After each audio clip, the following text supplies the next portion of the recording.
BTP, yo.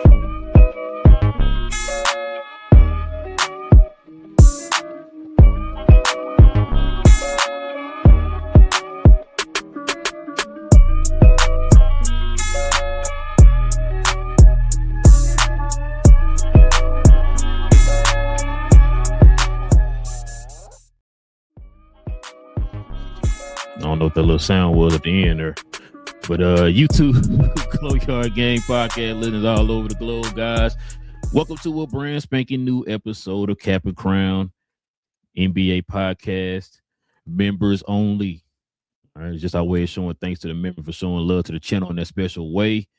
We do this every Friday for the members. And yeah, glad you guys are here with us, man. Y'all already know. If you're new to the channel, hit that subscribe button. Also, too, if you could do us a favor and hit them likes for us, that'd be much appreciated. It's pretty easy. Just go ahead and hit that for us. That does a lot for the channel in more ways than you know. Also, too, man, if y'all can do us a favor, members, if you have any questions, any comments addressing us here or our guests, simply add it to the comments section. Y'all already know, and we'll address it here at the end of the show. All right, man. Listen, got a guest in the building. Like I said, y'all already know. Been on before, man. Friend of the channel. We'll get to him here in a little bit. Got some Luka and Laker talk we want to get into with him. Try to get his thoughts and stuff, his thoughts, opinions, or other things around the league as well. So we're gonna talk about that here in a second, y'all. But before we do, man, you already know we gotta stop really, really quick and show love to the sponsor of the channel. This I Was Told segment is brought to you by the folks over at Fanatics. Fanatics is the world's largest collection of officially licensed fan gear from all the leagues, teams, and players you love the most, including WWE. You can earn fan cash to redeem when your orders, jersey protection for when your favorite player is traded or changes teams. They also have an unrivaled selection of authentic fan gear and Fanatics exclusives that are only available on the site. So if you need some merch and are interested in helping the channel, scan the QR code on the screen or follow the link, which is always in the description. Kawhi, boy, more news still coming up. It's crazy. It ain't good for Kawhi. I don't think it's gonna be good, bro. Let me add something else too, bro. That I found out about the shows on the mobile side. If you're watching us on the mobile side, I know a lot of folks are watching us on the mobile side. Please hype this video. It's like a like or whatever like that as well. You get to hype a video up so that other folks are able to see it as well. It's like a little, like, I guess, game or way you can play on YouTube if you're on a mobile, make it interactive. But please hype the video, please. Bro, there's so much stuff on YouTube I don't even know nothing about. Yeah. I finally looked at the video on what the gems and stuff mean. It's just like a little. It's kind of like a like. Yeah. You know what I mean? In a way. Yeah. But it's kind of like a super chat like, but you don't really get anything for it. But not mad at it. Yeah. Yeah, send those too. I don't know how to send them, but yeah, send those too if you want. But yeah, listen, man. Like I said, got a lot to get into with our guests. So let's go ahead and stop with the formalities, King. Let's go ahead and bring our guest up.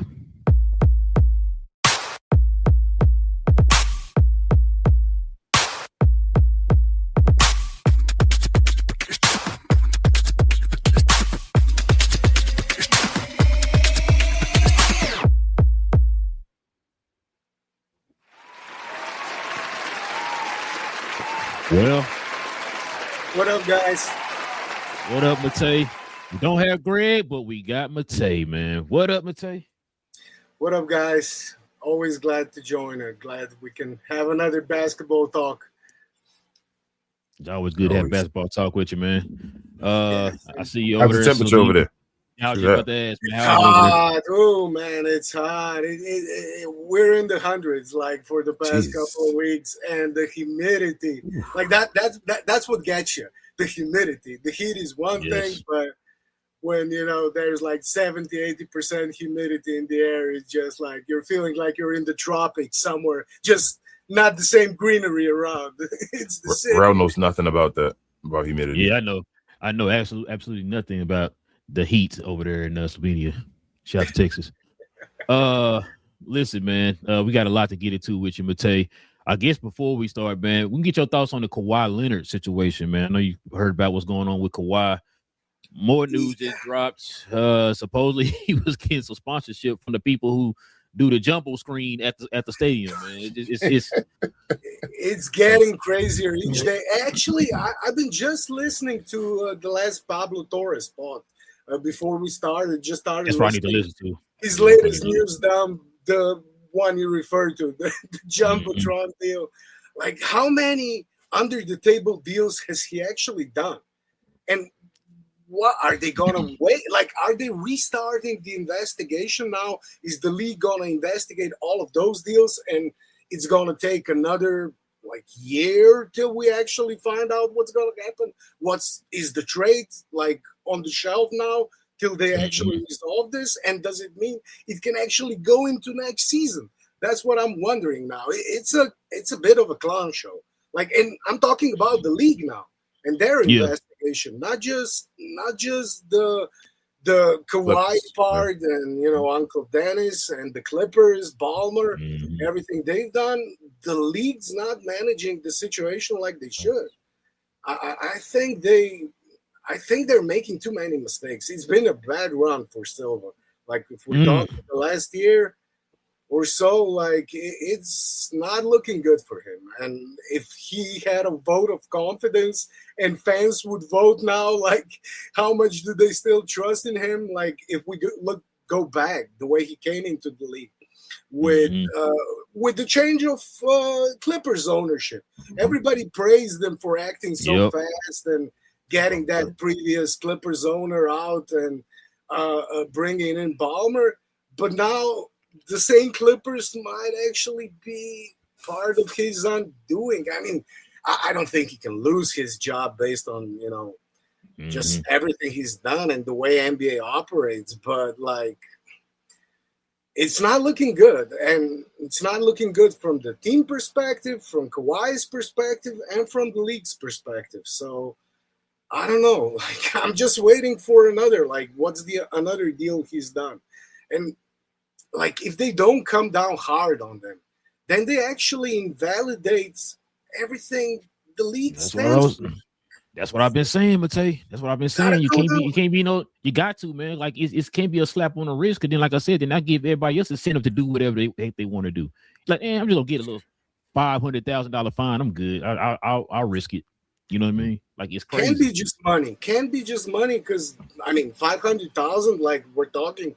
Like, that's not a lot for Kawhi, but when we're talking Ballmer, that's like a buck for us, or even less. I mean, so Steve Ballmer means so much to but Steve Ballmer means so much to the league, though, Matei. It's like with the he's in the conversations. We found out he was in the conversations about his punishment.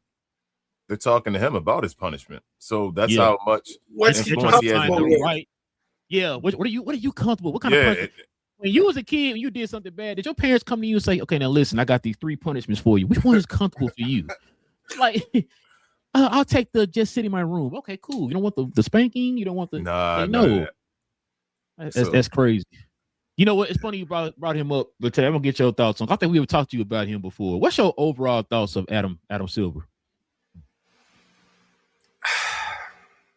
Yeah, I mean, he's no David. Yeah, he's no David Stern. Like, he does have a different approach, and it's a different league. It's a players' league now. Like, players have much more power, and he seemed to be more equipped to deal with players having more power.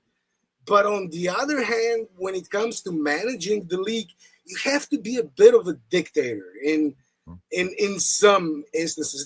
That's why you're there. Like, you do have the ultimate power. You do wield an enormous amount of power. Like, it's its own ecosystem, and he is sort of a dictator there. But he's not acting like one in some ways, and in other ways he is. Like, it's weird. There's been just like so many weird stories lately with Silver. That, I mean, I'm not a fan anymore. I just think, like, they would need somebody with a harder hand. Like, they would need somebody who with a vision as well. Because, like, just one of the last bad stories that came out, the whole sale of Trailblazers. But we can go back to the Dallas Mavericks sale as well. Like, that didn't go smoothly. Cuban had a bunch of, comments after that, like the league made me take out some stuff and stuff like that. But just the sale with the new corporate owner and the way it's going there, like how did the league actually approve a person like that coming to the league, whose only goal is to earn as much money, get out as much money out of the team as he can? And we know, like with the teams, it's not, sure, it earns you money, but usually people invest in teams now, like, because they have an enormous amount of money, more than they know what to do with.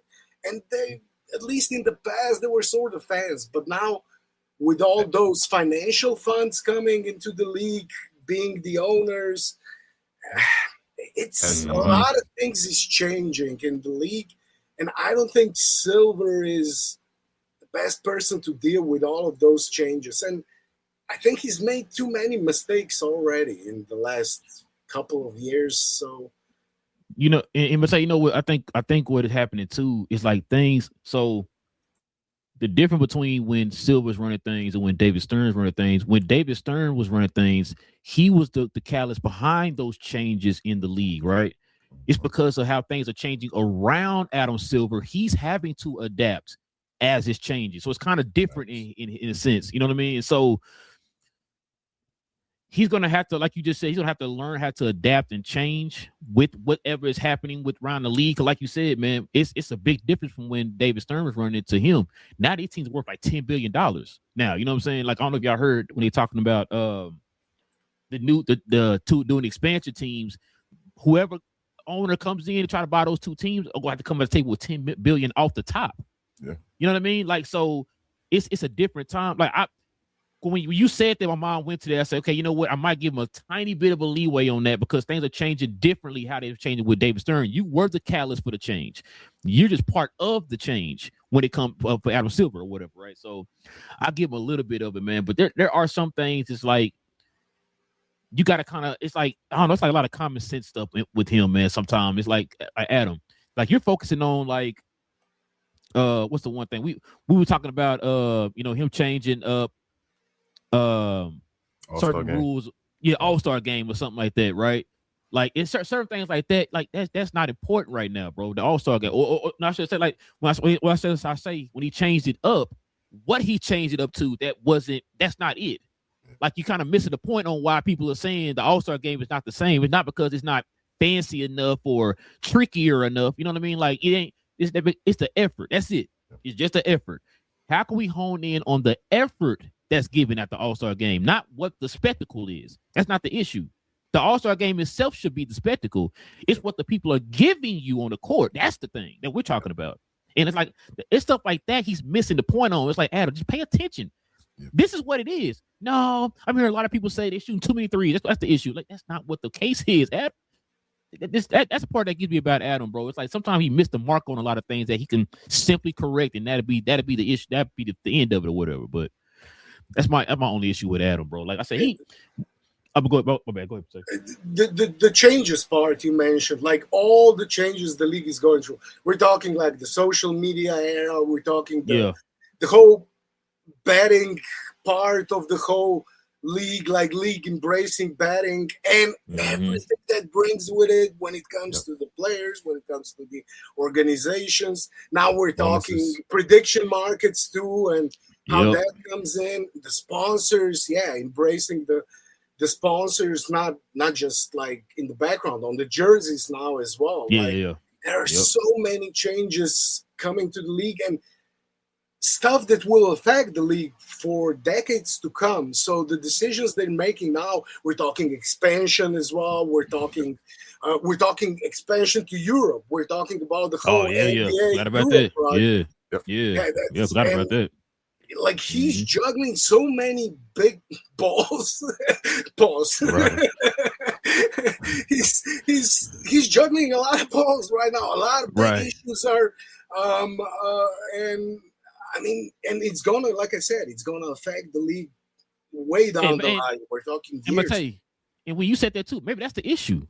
You're trying to do too much. Maybe you focus on that one thing. Let's get that knocked out first. I was about to say that. You know what I'm saying? He's expanding. He's doing too much expanding before he at the same time before he perfects yes one thing. You feel me? Like usually, like they say, you don't want to go ahead and do too many hobbies or whatever at one time. You want to perfect one thing, and then once you perfect that, then you move on to the next thing. Adam Silver is too much for the bottom line of the product and the global marketing or whatever like that. So now he does things where it's just like, well, let's get us out of there and let's get $1 here, get $1 there with an ad or something like that. We're in a booming period instead of bettering the game.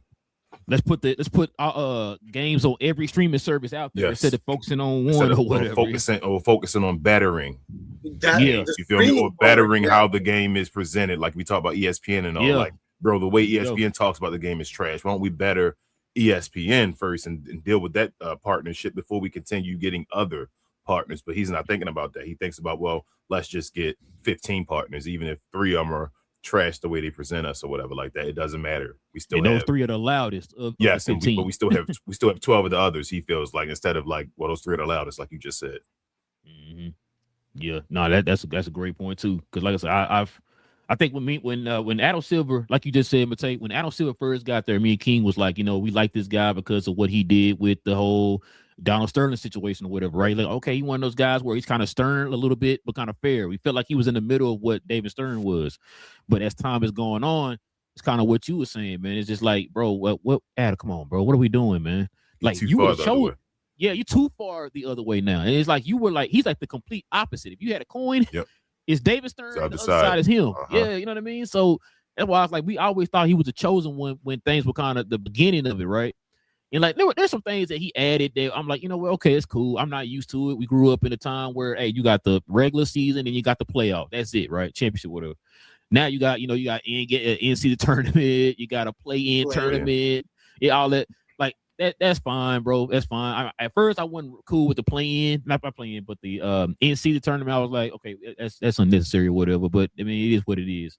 Playing, I thought that was kind of cool. You know what I mean? Get those teams at the bottom a chance to kind of fight one more time to get to the playoffs or whatever. That was interesting or whatever. But other than that, man, like we're talking new CBA as well. Like he brought in. So the whole parity era is his thing as well. No more.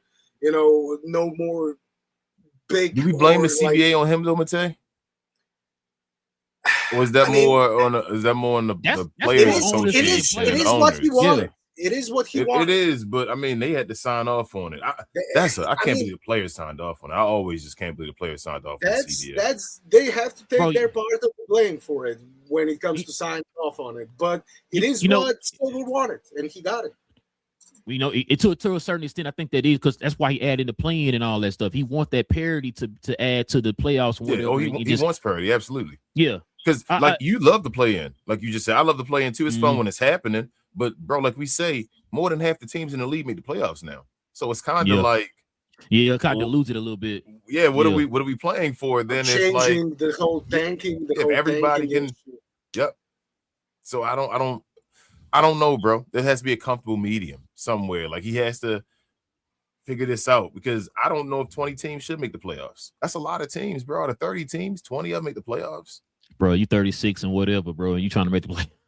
Yeah, like that's like it's fun when it happens and seeing, you feel me? It's fun to see the situations where a losing team or a team that's a lower seed may beat a higher seed. Like that's always awesome. That's why football one and done and stuff like that, or even the March Madness and all. You love that situation because it's one game and then you have no tomorrow if you don't get the game. What they should do instead, then, which the NBA won't do because they too much about money, just go back to the different formats. Let's get best of 5 or best of 3 in the first round. Then let's go. That's how you change it. You don't got to go. You don't have to make the play in and all that, but they won't do that because they don't want to lose the money. I mean, they're adding too many games. Like they're watering down their product, and I think that's one of the biggest problems. And all they seem to do is adding more games instead of trying to make those games make them more valuable, and reduce the load on the players. Because I think that's one of the biggest problems now as well. The amount of injuries, the amount of games players have to play, and the amount of injuries that comes with it. There's way too many injuries in the last few seasons, and the trend is only going up. When you look at it, I just saw a couple of days ago a post like somebody doing research on the amount of Achilles tears and Oh yeah. how it really spiked, and it's connected to strains, of course, calf strains and hamstring strains in some ways. So like it's a huge problem, and instead of actually addressing the problem, they're not. They're just going the other direction. Giving you more. Here you go. Yeah.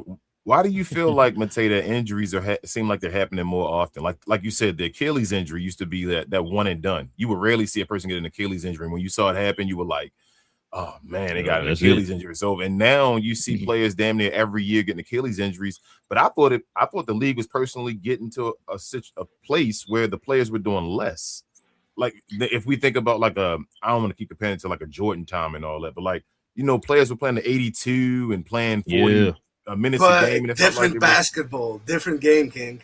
Like, I would think it's tougher. You would think, you don't think it's more? I mean, not to say it's tougher, more physical. I've been actually looking, and it's not the physicality. It's the amount of running, the space they have to cover. Okay. Trees, like now you have to cover guys as soon as they cross the half court line. Like you gotta cover guys. And I've been looking at some tracking data. They actually released some tracking data which shows like players compared to the 90s, they actually run 50% more miles, more mileage. Okay. They cover a lot more ground. And it's the speed of the game, the athleticism. Like you got guys. I mean, if you look at really, I do that sometimes. Like go back and look at some games from the 90s or even the 80s. All the time. Like they could just stand still. They could just like play defense in one area and all that. It was different. They've got like Lakers Celtics finals from the 80s, those final series. And if you go look at that, like you got 9 guys, not only inside the 3-point line, you got 9 guys in the paint. Paint. You're right. Yes, you're right. When you said that, I'm like, you're right. The mileage. It's the mileage. It's not about the minutes and all. It's the mileage. They run more miles. Because it's funny you said too, that's where your mind goes too. You think of the physicality. You think of physicality, and you think of minutes. So you like those adding together would think it would be more. But then when Matei said that because of the spacing and all of that, it's actually more mileage that you run when you have the spacing. A lot more. Like a lot more. The difference is drastic. And when you have like those big bodied guys running like 40-50% more than they were in the 90s. Like I'm sure if you take all of those guys from the 90s that are now talking and like the load manager within load manage, all those old heads like talking on social media, I think if you put them in today's game, all of them would have to load manage and would have to play a lot less than they did. Yeah, now that you said that, that's a crazy lot that more you just running. said that, and it's like it clicked. Yeah, that's it. The mileage. It's the mileage. Damn, LeBron, great, even more, bro. But shout out to Big J. Like if you got a guy standing at the half court line, he's a good shooter. You got to cover him as well. Yeah. And we're talking really like huge distances here, huge difference. 35, 40 feet now. So compared to when you had 9 guys inside the 3-point line or in the paint, like you said, Riley. Yeah, if he can shoot and has handles, you feel me? You collapse to him and he makes a move past you. You gotta. You feel me? Scramble to get back to him and all that. You feel me? So that's why when Matei said that, bro. I told you I just watched a Jordan game the other day, and he said that the first thing that came to mind. I said, "Oh, damn, I did see a play where they set a screen. It was like 5 dudes packed in the paint, or whatever. It was kind of tight in there. He had 2 guys on the outside or whatever." That's what it said. Mileage. As soon as he said mileage, it clicked. I was like, "Yep." That makes sense. Somebody posted like a month ago. Like the first 5 minutes of Bulls Jazz. Was it 96? 97 or 98, one of the two. 97, 98. Bulls Jazz finals 97. The first 5 minutes of the game, and like no commentary, just watch this and compare it. I think it was right after the OKC Spurs series this playoff, so a couple of months ago, and just comparing it to the basketball, like because we watched it, like the guys were running like up and down the floor, super fast game. Like compared to that, like it really looked like stationary basketball. Like what's the sport like when they play like sort of netball? I think it is. Oh yeah. The one that got no backboard on the rim. Or yeah. And they're like more stationary. I think you have to hold certain positions. I ain't gonna lie, that's skill, bro. I'd be blowing so many layups, bro, with no backboard up there. I ain't gonna lie, bro, I'd be mad, bro. Like everybody looking at me like most of the scoring like right at the rim. Yeah, right at the rim, bro. Or whatever, but most like you gotta take your time, make sure you get in there.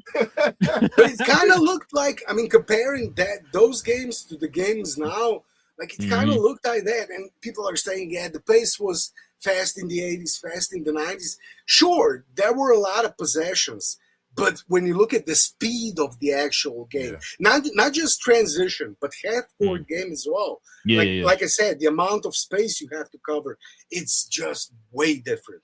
And I think that's directly connected to all of those injuries. Like it just two things.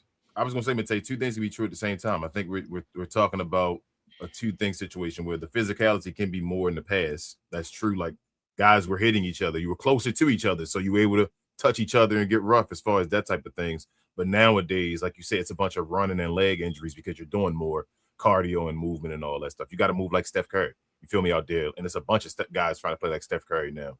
And back in the day, it was just one Reggie Miller. You feel me on the floor. Now you got guys all over the place trying to get to the three-point line. So I agree with you. Like I said, when you said mileage, that was like an epiphany moment for me. I'm like, yeah, right. When you said that do make sense. Because this is my thing. So Matei, you trying to tell me the league is the reason why the players are hurt? How many times have we talked about the fact that why everybody playing the exact same way? Me and King talk about all the time. We try to tell the younger folks who follow the channel. Back in, like you said, the 90s or whatever, people had their own particular style of play. It's like, well, when you got this team, you already knew what time it was. You got this team, you already knew what, you know what I'm saying? Like now everybody tries to play the same. So if everybody's playing the same, that means that the whole entire league is the reason why people are getting hurt. You know what I mean? Like how many times we said, guys, like we used to have Mad fans hit us up and tell us, man, live and he started shooting threes. And we used to be like, why? That's adding more to the guy plate, right? And now make him the best of what he can do. Make him the best of what he can do or whatever, right? Utilize his height, utilize his size or whatever, right? But they don't want to do that. Hey, man, go out there and shoot that three. That's adding on, like you said, that's adding on more to his plate or more pressure to his body when you do stuff like that. But they don't look at it that way because everybody's doing it. I want you to do it too. It's like, well, let him perfect his game first, then he can go to something else. Yeah, you know what I mean? And don't be surprised that when he's sitting out for a whole year now because of injuries. You know what I mean? So.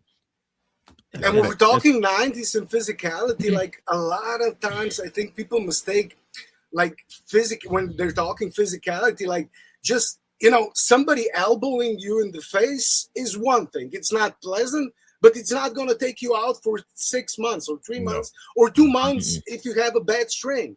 Yep. Like and the strains are a result of like we were talking mileage, like the hits you got in the 90s. Sure, you got elbowed in the ribs, in the face. There was more contact like that, but that didn't take you out of the game for like months. Like the strains, soft muscle injuries, and those are all overusage injuries. Those are just overusage. It got nothing to do like with hits you received during the game. And I'm sure guys would actually gladly accept taking more hits for, playing less or like being more healthy when it comes to muscle injuries, soft tissue injuries, like you said, King. Ralph said something earlier about is it the league's fault that this is going on? I wouldn't put all the blame on the league though, Ralph. Like saying it's just the league that I think what you're trying to say is. I think what you're trying to say is I know it had part of the game. It's part of the reason. The game is changing and guys are doing all these threes and all. Is that the reason why we're seeing more injuries? Obviously from, you feel me, the 80s and the 90s when it wasn't that much. If they changed the game back to that, it probably wouldn't be as much. But my only pushback to that would be if somebody was to say that, is that guys are getting more skilled. So like I said before, instead of having one Reggie Miller, you had a bunch of guys on the court out on the, you feel me, that loved Reggie Miller like yourself and all that realm, like guys that wanted to play like Reggie and wanted to do things like him or whatever like that. And now more guys, like I say, in the league do that. So either way, no matter how you have it, guys are going to try to exploit the game. James Harden, at three-point shooters, like anybody's going to do something. So if that's the way to exploit and get more points, 3-point shots, they would have found the way to do this no matter what. That's how I feel. Yeah, because like I said, they play from back in Jordan time, they played 22 feet in, right? Yeah. Now they barely played 22 feet. Because remember, they didn't shoot a lot of threes like that in games. Like you had that one specialist, maybe two specialists on your team that's their job. Jed Bushler, Steve Kerr, right? Craig Hodges or whatever. Like, you know what I'm saying? Those type of guys, you were a specialist. That's your job. You shoot threes. We get you about 5, maybe 6 threes a game, right? Now, like you said, everybody's you can average 10 threes a game. Nobody bats an eye. It's like, oh, that's all you average, 10? Yeah, I'm averaging 10. Like, what? That's a lot. No, that's normal. It's crazy you just said that. And I'm like, damn, people always say that the guys today are more skilled than the guys of yesteryears. But I'm like, that back in the day, inside of that 3-point line, that was your game. Like, you could do that, all that space inside of there. You could go inside of there and be able to shoot wherever and make moves and score wherever inside of there in the mid-range. Nowadays, a lot of these players these days can't do that. They can't just go and make a mid-range. Like you said, hey, old school, go to the mid-range, go pull up and do that type of stuff. That ain't their game. They're not going to be able to do that. They can run around the 3-point line and all, but I don't know. It's different. And you know what, too? I think we talked about this on the last show, King, or show before, and I told you, I don't think it's so much that they don't want to learn it or try to do it. I think it's that analytics are telling them don't do not that. to do it no more. Yeah, I'm agreeing with you. That's what I'm saying. So as I'm agreeing, the people, so it feels like as we are evolving, we're dumbing ourselves down. Yeah, that's what I'm saying. So we're getting faster and better where we do more. We run around and do that type of stuff, but we no longer do the fundamentals anymore. And you said fundamentals. I call it simplifying. I think it was a simpler game back then. Now you're complicating it more. Like you said, you want Derek Lively to shoot threes. That's complicating it. Instead of you simplifying and having a midi or a midi floater or something like that, or a hook shot or something that's easy for them where you could do that. Make the game easy for them. Nope, they want to shoot threes, either dunks or threes. What I tell you the other day, hey, I'd rather shoot, 20% from 3 than 40% from 2, because I get more points from that 3. Like, but you're more efficient from the 2, though. Like, and that's the analytics 20% part. 3. That's analytics. It's a math problem now. Like that's Missoula ball. What it is. Pure math ball. It is. Like, it's math basketball. That's why they're shooting 53s. Like, we're gonna make enough of them in most games, but then we see in the playoffs, like it can also cause them. So yeah, I mean, versatility is something that's lacking from the game today. Like, having recognizable styles between different teams, because everybody's watching the same map and everybody's got the same analytics data. So everybody sort of tends to play the same way. And the main difference is, like, who's your main guy? What kind of a roster do you have? And how close can you come with that roster to the style everybody's playing? So you have to have some versatility just because you don't have the same talent on every team. But and that's what causes some versatility. But everybody strives to play the same way, basically, because they see it. They see those math problems.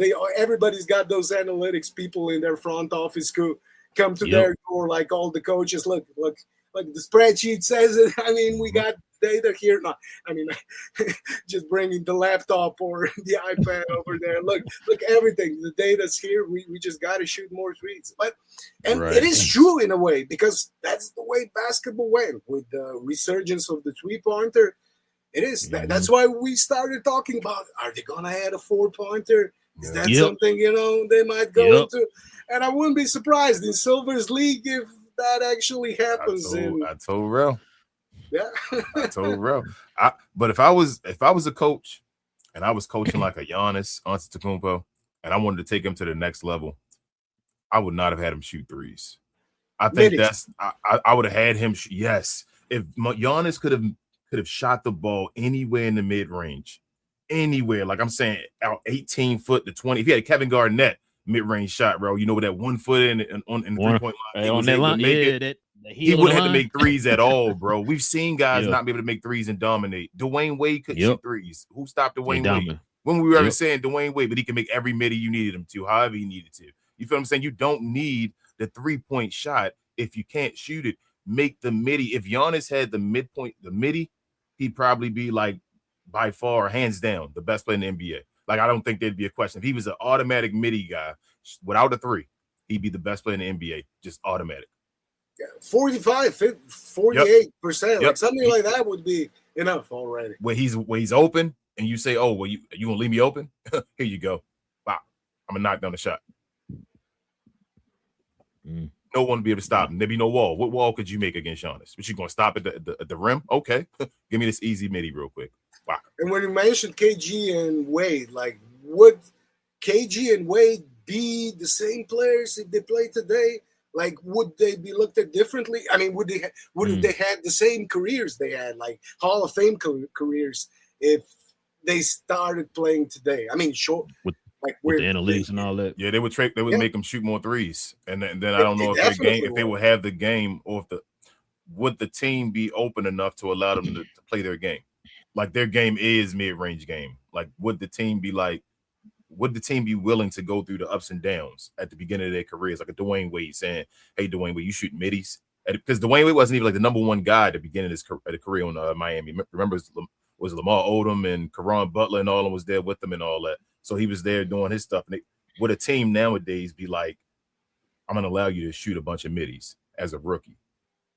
I don't know if they'd allow him to. They'd be like, "Bro, take yourself behind the 3-point line and shoot that three, or you're out the game real quick." You feel me? Like, there might not be a team like that in the league right now, today, like in today's league. Like, you would have to be dominant. You would have to be dominant out the gate as a midi shooter. Who's shooting? Like, which young guy is shooting middies? Like, only person I could probably think of that's close to is probably Shea, because Shea don't shoot a lot of threes. Yeah, he shoot an probably ish Shea. ton of. But his game, I mean. He is like what? He's taking 6-7 of them now. Like, he did have to go in that direction as well. He's still better than Wade and like Jordan and all them. Yeah, but to like compare, like if you take that comparison to today in today's time, right, it would probably have to be Shea. It would be. Because Shea get a bunch of his buckets by what?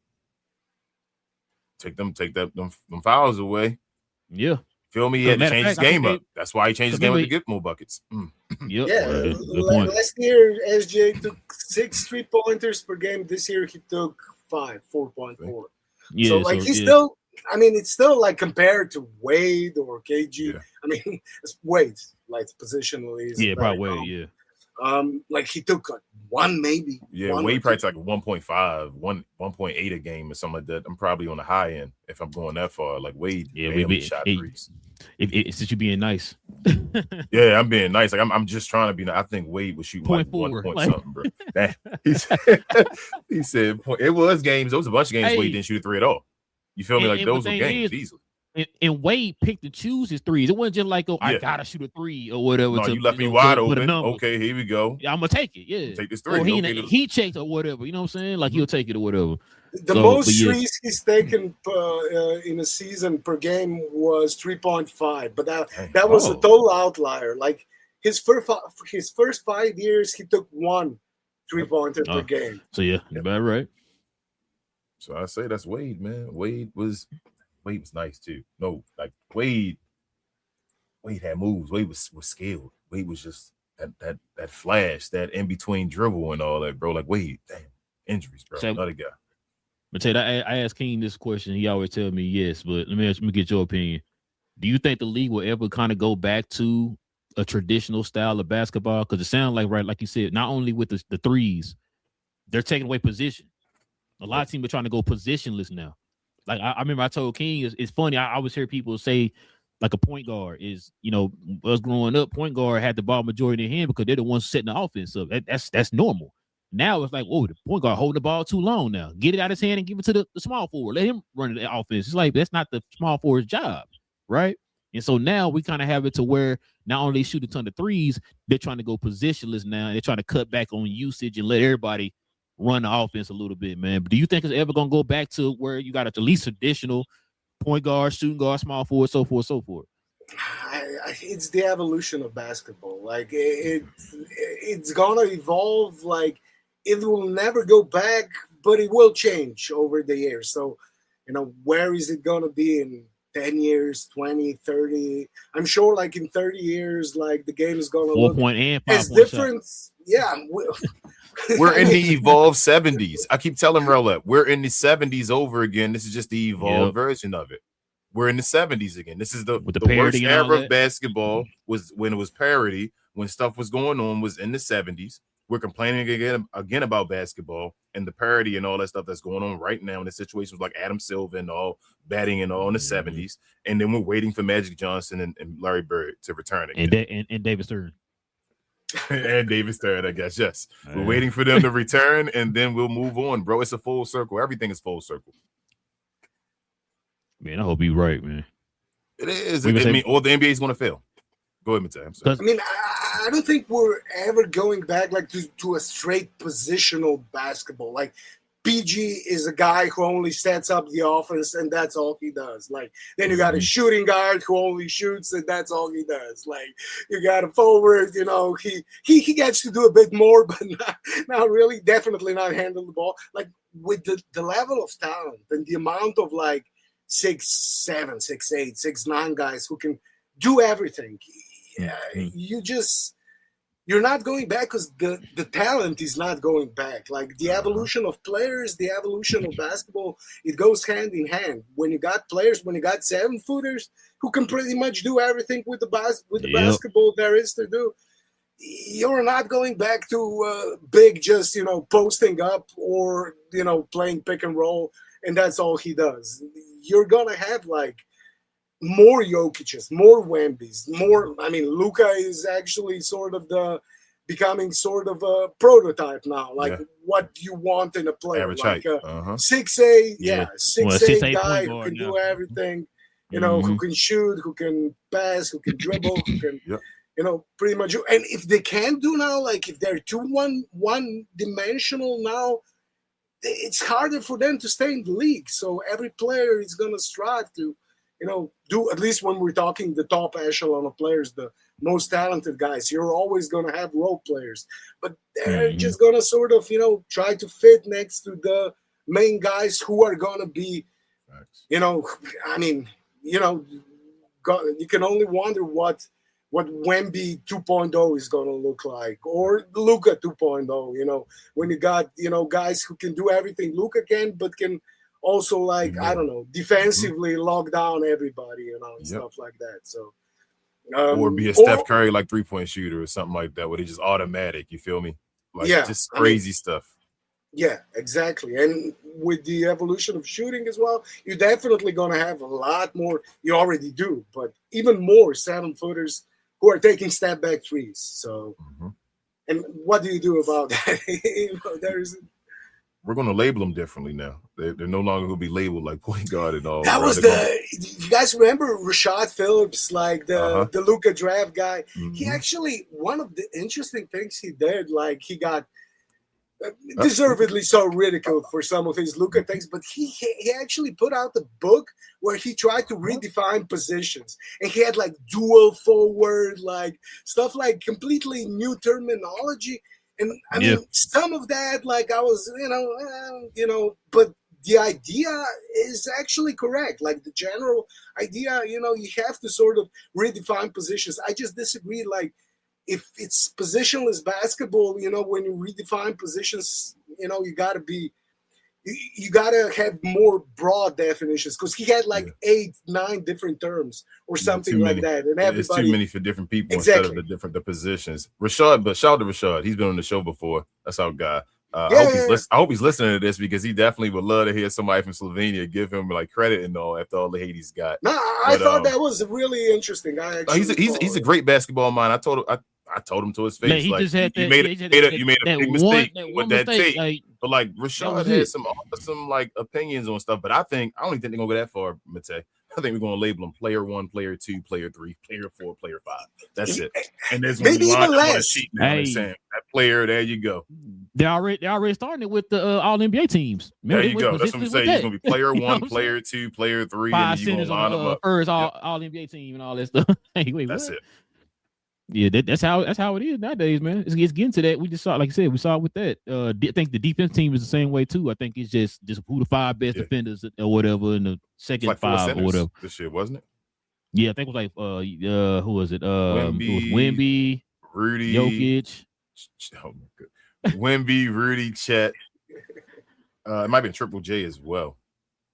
That was on there. Somebody else. I know them 3 were on there. Rudy, Wemby, and Chet were on the first team. Was it one of no? Thompson brother didn't make it. I can't remember the other two. Oh yeah, Matei looking it up real quick. Matei doing his research. Or somebody said it for you real quick. It's Wemby, Chad, Osar, Rudy, Sarr. and Derek White. That's the Sarr. first. There you go, Derek White and Osar. Yeah, man. I mean, Osar Nice. he's. I always thought Amon is going to be better, but now it's looking like Osar is the more talented of the twins. I think Amen, or Amen, I should say, might be more all around talented.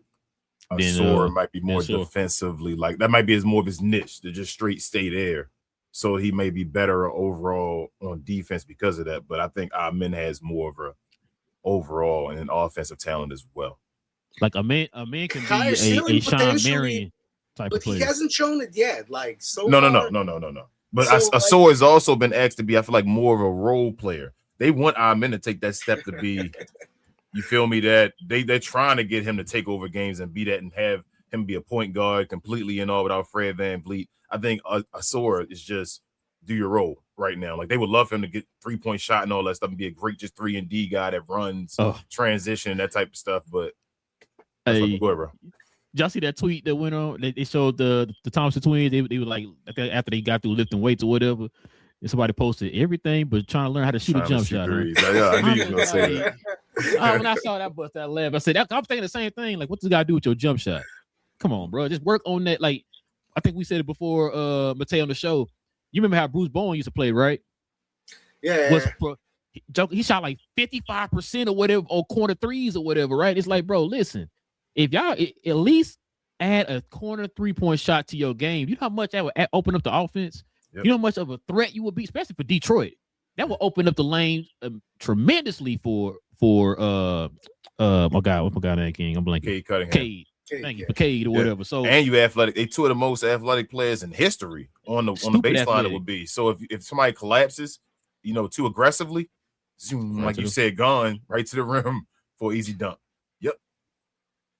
I just don't understand it, bro. It's not just you can't just work on your shot and get it. Like that's the thing about the beauty about basketball as well. It's like a physical, athletic sport, but it also requires finesse and touch. Mm-hmm. Like you gotta have it all, and that combination you really don't see it in other team sports. Like that level of combination of, on one hand, super physicality, super athleticism, and touch, finesse, feel. And you just I'm sure both of the twins are taking, I don't know, hundreds of 3-pointers, especially during the summer every day. But I mean, making them during the game, and the psychological element as well. Might be mentality as well. Yeah, it might be confident. Because a lot of guys shoot threes and all in the gym. Shout out to Ben Simmons. And just afraid to take the shots and all in the real game. It's a different beast to miss shots and be confident, take another shot. I mean, then we see Lively. Wasn't there a clip of him record 30? When he was a rookie, when he went draft or whatever, draft day or whatever, went out there and was shooting a bunch of threes. Yep. It's 30 in a row or something. It's a different beast. We saw guys in the bubble with no fans around. Shout out to what's his name? The guy from Indiana. Warren. TJ Warren. Yep. TJ Warren showing off, becoming another whole different player, man. That's a blast from the blast. Bubble Jordan. What they call him? Bubble Jordan. Different players, man. 50 balls there. Yep. Man, that's crazy, man. Matei, I'm gonna get you a last question, man, before we kind of move on to the question comments. What's your take so far, man, on what the Lakers done this offseason with Luka in the game? I mean, it's interesting, because I saw a lot of, especially Mavs fans' reactions, the Project 2028, celebrating what is Pelinka doing, he didn't do anything. But I actually think he kind of surprised me. I'm not a Pelinka fan. I'm not a Laker fan as well. I didn't have a lot of confidence in him. I don't think he was a good Pelinka believist. Yeah, exactly. But I think and it's also a question of how much the new people they brought in are actually responsible for the moves they did this summer, because they did bring in, with the new ownership, some people from the Dodgers, the front office got bigger. I guess they got more voices now in the room deciding things. So Might not all be Pelinka, but overall, I think the Lakers sort of maximized what they could do. Like, they didn't have, like, they were, when it comes to the assets and everything, it's a typical LeBron team in a way. Like, when LeBron comes to the team, you try to compete, you go all in, you deplete all of your assets, then LeBron leaves, and you're left with sort of a team that needs to go into a rebuild situation.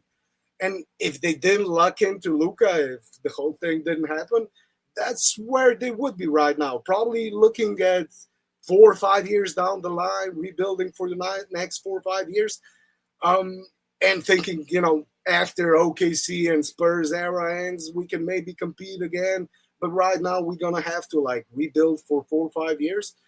And they were put in a situation where they had to rebuild on the fly. And doing all of those moves in one summer after LeBron left, I thought it was pretty impressive, because what they had to do is, like, start building around Luka.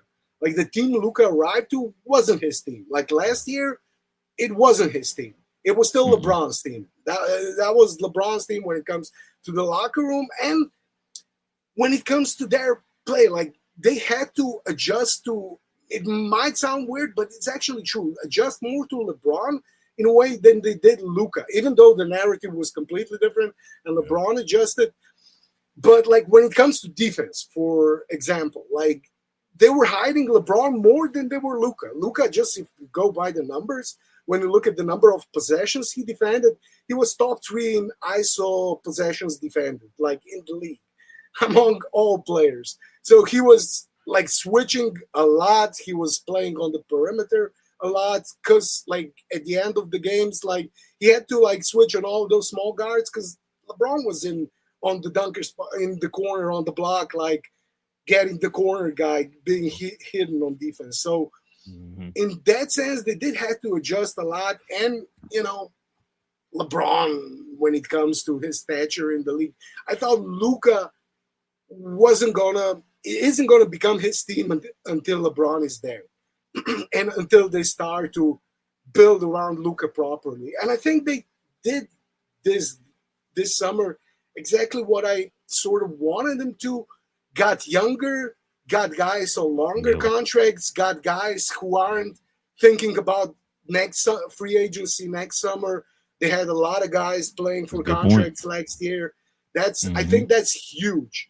When it comes to team building, I think chemistry and fit are totally underestimated. Like, when people are talking about, sure, like, you may have a lot of talent, but if those players don't fit together, you aren't going to do anything. Facts. And I think a lot of times you do more if you put more emphasis on the fit and on the chemistry, the team building aspect, than on purely getting the most talented guy at a certain position.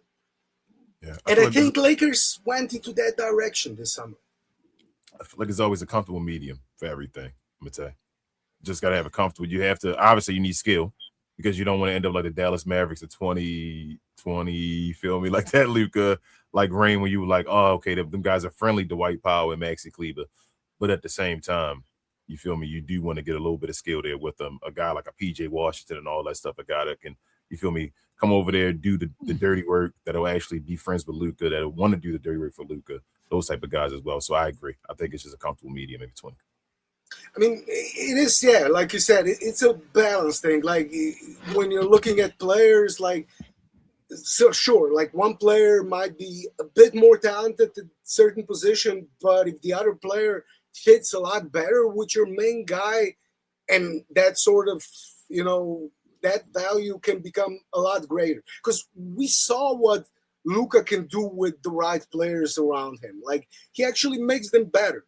And that's where, the fit thing can actually overcome the talent a lot of. And if it's like, 60-40 when it comes to talent, that 20% difference can be made up if you get the right guy who fits a lot better. Like, I mean, again, LeBron is a great example here. LeBron is still, like, when it comes, I would still say he's a top 15 player in the league. Like, top 20, definitely. I think top 15. Top 20 for sure. Yeah, and I think I wouldn't have any problem saying top 15 as well at this point, like 10 to 15, let's say, something like that. That's fine. So, like, Lakers losing LeBron looks kind of bad on paper, just from the talent sense. But when it comes to fit with Luka, it was probably the worst possible fit because in many ways they're the same player when it comes to the offense. And I mean, when it comes to defense as well, in many ways, especially the old version of LeBron. So, I mean, LeBron was actually worse on defense last season than Luka, even though that wasn't the narrative. But if you watch the games, like what narratives? We know how the narratives work. I think it's an elephant in the room we're not even talking about. A guy that really gets hitting on defense.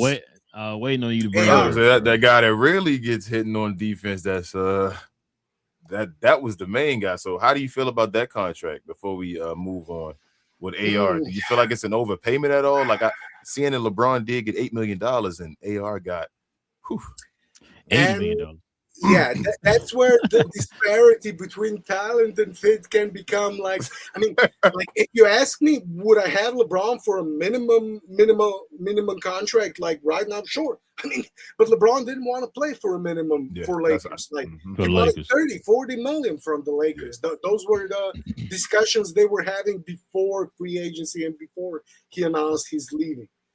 He definitely wouldn't take $4 million to stay on the Lakers. So like. LeBron at $4 million is probably a better value. Not probably, is a better value at this point than AR on a $40 million contract. That's not debatable. But when you take the $40 million, it's a lot. I think it's too much based on what AR Reeves has shown so far. But I also think that was the market. Like, player is worth as much as somebody's willing to pay for him. Let me ask you a question about AR. Where do you, if you've been a championship team, where in the pecking order would you have AR if you've been a championship team? See, your first, second, third option on or sixth man. I mean, if he's like your fourth option, you have an amazing team. You have an instant contender. He's your third option. I think you still have an amazing team. I'm not convinced he can be the second option on a championship. Thank you. That's what we've been saying. $40 million is at least a second option. That's a second option. That's how I feel like. Second option. I mean, it is and it isn't. Like if you look at OKC, they got J. Will and Chet. Will and Chet at the same amount of money. And who's the third option here? Hey, Mate, and now look. They won that chip, and winning that chip changes things. And now they're at a point now where they got to decide to get rid of their guys to keep Chet that money and all, or like you feel me, it starts becoming a situation which OKC ain't the clear-cut favorite no more. They just win the chip anymore. Got rid of Dortz. Like so you got to play with that money now with this new CBA, like we saying. Like it's crazy. So paying a guy $40 million, they didn't want to give Jaylen Brown his money, remember, and he was in the MVP conversation and all of that. And they're talking about giving Austin Reeves. And then to follow that up, Walker Kessler probably got overpaid based off of what he did or what he did in his career so far. So based on what he did, yeah, definitely. I mean, next season, I think he's going to be 10th or 11th highest paid center big in the league. And I think he's going to have to be a top 10 or maybe even a top 5 big in the league to justify. There you go. That. Move that number. We need to be 5. The bigger problem might be how much they gave up for him when it comes to assets. 2 first-round picks, 2 squads. Like $32 million, like if he is a top 10 big, then it's going to be a completely justifiable contract when it comes to the size, the amount of money. If you had to call it, Mate, what do you think he's going to be? Is he better than Daniel Gafford, Mate? Will he for sure be better than Daniel Gafford? Yeah, I think he is. Okay. I think he is. I think he is. Like, just based on what he's shown. So, like, when you look at his metrics when it comes to defense, he's an elite rim protector. He is. Like, in that aspect of the game, he's in the 99th percentile when it comes to players. And, you know, I don't think there's a lot of better rim protecting bigs. Like when it comes to pick and roll game, he still has some areas where he can improve, but he's a solid lob threat. he's also 7'2". Like 7'2", yeah. Gafford is what, 6'9", 6. Yeah. And 6'10", like 11 10 at the most, yeah. Stretching Yeah. it with 11. I just so does it impact the game as much though? I don't know. That's where metrics kind of scare me with Walker Kessler, because no one really looked at the Utah Jazz with him as like a powerhouse defensive team. Like a Rudy Gobert. Rudy Gobert is a great quote unquote rim protector, and he's usually seen as like a guy that changes a defense. Now, I'm not saying Walker is trash at defense. I don't know if he's that anchor of a defense though that the Lakers may need. That could just change the dynamic of everybody, where it's like, man, I'm gonna make everybody a great defender because I'm in the middle of that. And if he can't do that on defense, I just don't know if his offensive game. Like I don't know. Like I know he's young, and just from what I've seen in Utah, I'm just like, I know what Daniel Gafford can do offensively. I've never seen Walker Kessler do that offensively yet. Maybe he does that in his bag or something, but he was kind of Utah. Like they were tanking for the past 4 or 5 years. Like as long as he's been there, they were basically tanking. They were trying to lose. They were benching him because they were trying to lose. Like the reason he did the surgery last year, because that's something. The shoulder thing was something he played with since college, and they sat him down. They said, "Go get the surgery because we want to tank again." So like I don't think you can look at all of the impact metrics from Utah and just translate them. Like I'm looking at what can Luka do with a big like that? What can Austin Reeves do? Like considering the entire roster, how they build it, how is he going to look on this roster? How is he going to play on this roster, considering his age as well, the room for improvement? And I think he can justify the contract he's been given. It's not going to be easy. It's not just top 10 big. I think he has to be in a conversation for DPOY to justify that contract. That's. I think he DPOY. Or at least second team all defense again. Top 10 defender. Top 5. Like he's going to have to be in those conversations to justify. Like based on what I saw, like I was watching some film with one of the huge Walker Kessler fans, like that does Luka stuff. I don't know if you guys know Showtime on Twitter, and I was watching some Walker Kessler film. Yeah. He's been big on Walker. Like when Luka was still in Dallas, like he wanted Dallas to trade for Walker Kessler because he's been that big on him.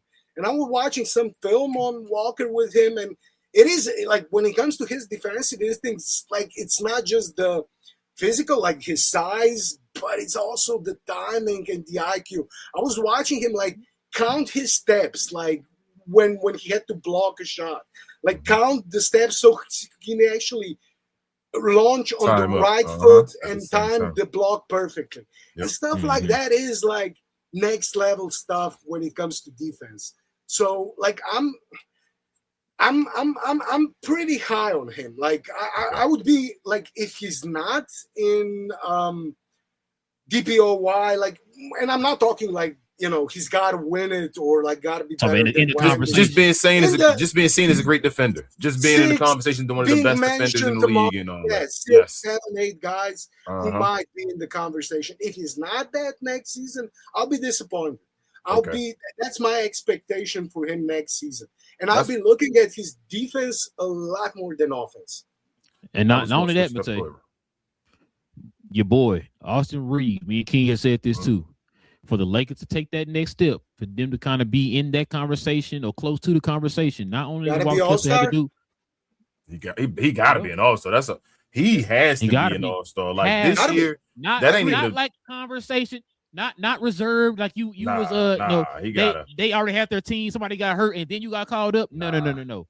You got to be one of them guys. To be fair, he would have been all-star last season. Yes, last year he would have been. Yeah, but even if he becomes an all-star this year, I'm still like I need to see the playoffs from Austin Reeves. But he got it. I'm agreeing with you. Yeah. He has to be an all-star, damn near an all-NBA player, and he has to be, like I said, he got to be in the playoffs. Got to show off. That's when we can't be waiting till his 4th game plan this year for him to get above 23 points, which was his career high. You feel me? In the playoffs, that's ridiculous. You're a number 2 and you're calling yourself him.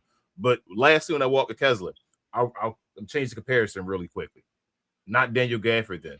How much better is he than Lively then, Mate? The things you saw Lively do and the way he can play. Is he on that same comparison, or you feel like he can do way more than Lively? I mean, I was super high on Lively. It really it makes me sad to see like what the Mavs did to him. Like they're talking the medical side of things, like what Nico did with the bringing his guy, making him run sprints with a broken foot. Like that's. I mean, I was in the chat like saying like Casey Smith. He should sue the Mavs. Like he should actually sue the Mavs. They cost him hundreds of millions of dollars. Oh, he probably will if his career ends shortly. Not would. Like you feel me? If like something happened where something with his foot and all that, he probably eventually will. You hear about the extension they talking about giving him? Nothing. What's the extension? I haven't heard it. It was it was like 50 million or something like that for like the 3 years, something like that. Extension, something like that. So it was some low. 15, 16 per year. Yeah. Yep, I knew it. Something like that. Yeah. That's crazy. I mean, what he's shown as a rookie, and just like the progress he made from like I still remember like the preseason game, was it in Abu Dhabi against Minnesota? Like when they played, it was the first or the second game. Like when he played, I mean, I was like scared for him when I watched him play against Rudy. Really? And then we saw it in the playoffs. What he did. That same year, like, right? Same year. Like you just don't see progress like that made by rookies, especially rookie bigs. Centers. Yep. Like centers. Yeah. I mean, and. So like I was super high on him. Like I was arguing with people, he's gonna be a top 5 big like in the league sooner or later. And of course, like the injuries like completely squashed it. Like I think Kessler can be a top 5 big in the league. I think he can be an elite defensive big, an anchor, like you guys said, an anchor to defense. I think he's shown potential to be that based on his size, just the physical and the mental side he's shown so far. Like, I think he can be that, but he's not there yet, obviously. Okay. Yeah, he needs Luka's help and the team help and all that. That's where you want him to develop into, obviously. Are the Lakers a top half defensive team this year? And lastly, if they are a top half, are they top 10? Would you go that far? I'm going for. I think they can be an average defensive team around like, let's 15. Say 13 to 17, 13 to 18, that range. Like 13 is of course a lot better than 18, but I think that's sort of the range they might be working hard. I think they could be better on defense than people think right now. I hope so. Because we've seen like, I mean, how good, like what would the defenders Mavs had like in 21, 22 season when they went to the Bullock and Dodo and all that. Reggie Bullock, Dodo. Yeah, I mean, sure, like they're okay and they're good defenders, they weren't like none of them were like elite defenders. They didn't have any elite defenders, that's all defensive guys. Matei, that's what I'm saying. I think you're underselling the Lakers. If Walker Kessler is really an anchor on defense, they should be a top half defense. The Lakers, they should be a top half, damn near almost a top 10. That's what I'm saying about the Rudy Gobert thing and all I was saying of the comparison. Rudy Gobert took the Utah Jazz that had their second best defender was Royce O'Neal. I think other than him to like a top, you feel me, defensive squad. Like when he's like playing, like every year. He changes them. He's that anchor. If Walker Kessler is talking about defensive player of the year, the Lakers have to be a top half defense. I mean, but yeah, like I said, I think top 13, top 12, like that's probably their ceiling. That's top half. That's what I'm saying. They have to be there if he's going to be that anchor and all the change. Like that's usually the guys that be DPOY. Even when Jaren Jackson Jr. was changing, Memphis was playing defense. Like you gotta get your team to some point, and I don't think they can be a below. You feel me? Half team, and then Walker Kessler. It also depends. Like they're off. Like I think they'll definitely, if they're healthy, of course, everything has to be like that's the first thing you have to say if they're healthy. But I think they'll definitely be a top 5 offense. Like I think they got Luka. That's a given. I mean, they got Luka AR. They got shooters now. They got people who fit at their positions. And everybody should be accepting of their role. Like there won't be the messiness there was with trying to fit Luka, AR, and LeBron together on offense. So I think the offense will run much more smoother. And if you remember, guys, back to last season, when LeBron was out the first month and a half. Like, they were a top 5 offense with Luka and AR, and they had like that was still when Gabe Vincent was starting. I think Jake LaRavia played huge minutes at the start of the season. They had Ayton at center. So, like, I think that was actually the starting lineup. And they started, like, what was it, like 14-4, 14-3, something like that before LeBron got back.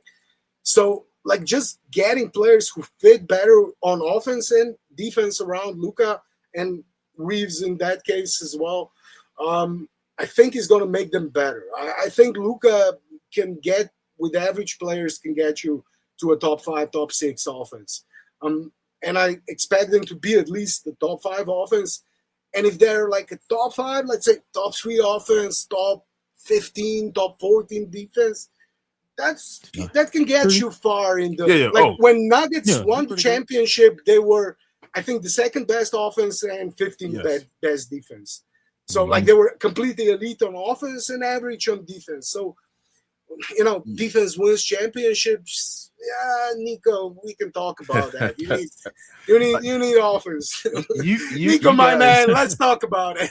You guys, like, the Lakers can be contenders, obviously, with a middle of the pack defense. That's fine. That was more the comment towards Walker Kessler, like him being that defensive player of the year and taking that step. I think the Lakers would be a higher defender, but Luka, obviously, with a middle of the pack defense and a great offense, is going to be one of the highest teams.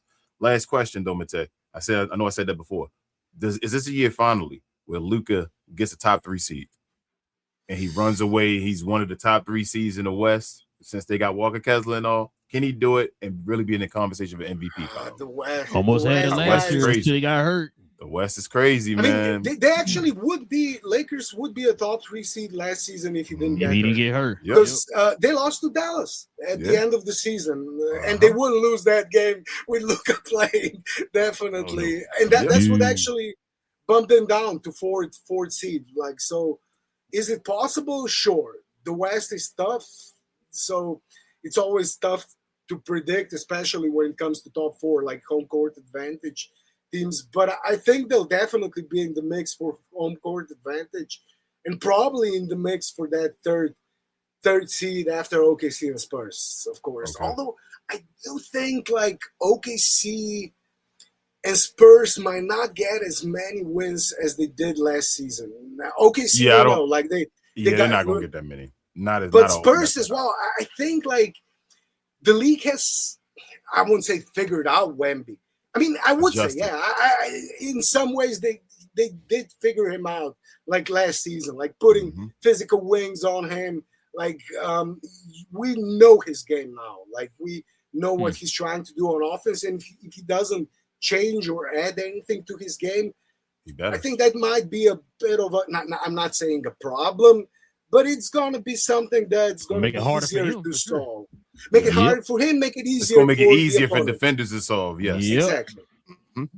Like Wemby should have been in watching Dirk film. Remember, Dirk had that same issue the first half of his career, and then he's had those small defenders, the 6'7" guys up under him. Right? Issue is the one playing forward and all, and started a small forward. The other one they want to play as a center. I'm agreeing with you. Should be looking at him and all, but they just trying to keep him in the paint. It's a messing with his head. He probably need to be a power forward. Wemby wants to be KD 2.0. That's what he wanted to be since, like, back in France. Like, when I watched him playing, like, I've seen him live when he was, like, 17, 18, playing in Ljubljana in Eurocup. And I mean, he is a sight to see. Like, if you see him live, like, it is like an alien, like watching an alien. But he always wants to be KD. Like, aesthetically, like, that's his ideal. That's how he wants to play. I was never convinced he can be KD. Like, I don't think there'll be another KD in a way, like, with the same touch. Skill, but exactly. Folks who ain't see KD, man, watch KD's college highlights and then come back and talk to me about KD was a 7-foot guard. He started off as a shooting guard. Stupid in the league. And Wemby wants to be that. That's how he played in France too. Like the one-legged 3-pointers, the stab bags, the ones. That's why he would lose big games. NBA. Exactly. And I think there's just a certain point where you're too big to play like that. Like maybe like sound like KD size might be the absolute maximum you can do when you can still like have your handle low to the ground enough so you don't get stolen. Balls don't get stolen from you. Wemby shoots more threes than KD. KD never was like a 3-point shooter like that. KD gets to the mid-range drives. Like people think of KD's game is just like shooting threes. Nah, KD a machine from shooting that midi and then getting to the rim and all that stuff, doing that type of stuff, especially in his earlier days. That opens up everything else for him. He take the wide open three. And that's what they don't understand. That's what they don't understand. Like that type of stuff opens up the three. You don't just start with the three. It opens up the three. Exactly. And KD is a better shooter. Always was a better shooter. Even when his percentages were low. Like I just think there's certain size. At a certain size, you just can't, because basically your head is at the level of the rim. It's like shooting on the small hoop, you know, guys. Shooting down. It's sort of.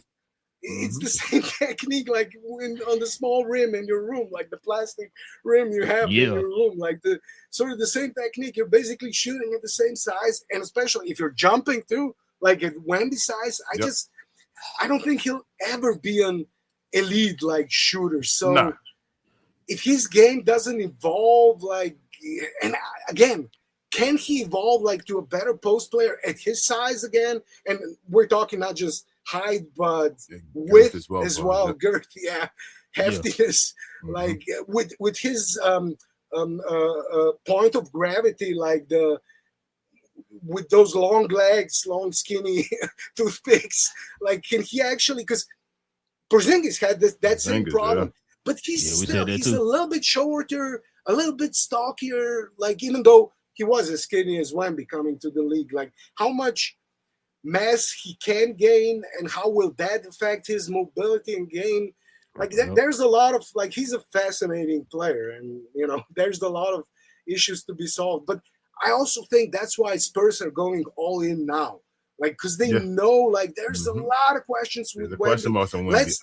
Let's cash in, like, as soon as we can. Let's get those championships. I say that multiple times, but who knows how long he's going to last. Like, I think they're realizing now, and that's even with the like, low management he plays right now. And the people were saying, well, if he played more minutes, I think the Spurs don't want to play him more minutes. Like, they're trying to protect him from himself with his height. That height doesn't last. Like, I tell Rel, guys, when you get over 7'2", like, that's my cutoff usually in the NBA. I'm like, well, Paul's like, you feel like I don't usually want to draft you and get you. That's too tall. I told Keenan's only one outlier. Sean Bradley. That's it. Man, that's your boy. And that's it. You feel me? He just did one thing for a second. You feel me? Like, that's it. So the Lakers, back to the Lakers for a second. How many games, the most games that Luka played in the season, Matei? You probably would know that.